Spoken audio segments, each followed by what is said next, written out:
Hello everyone. This video will show you how to create mobile hotspot in Windows 10. Also, you can learn change hotspot name and password in Windows 10.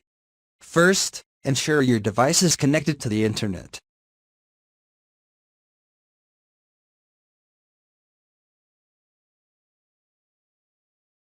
Go to Settings. Select Network and Internet Mobile Hotspot.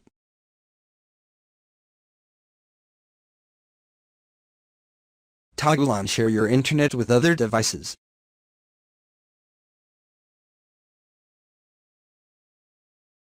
Then select Wi-Fi or Ethernet from the Share My Internet connection from menu. Then click the Edit button and enter a name and password for the network you're creating. Just like its mobile sibling, the mobile hotspot interface will display all currently connected devices.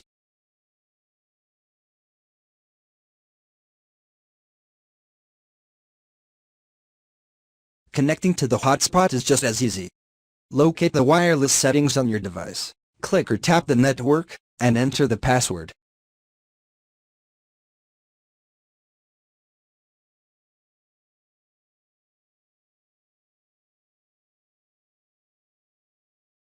Once your device is connected, it will be displayed in the mobile hotspot interface, along with its assigned IP and MAC address. Thanks for watching this video.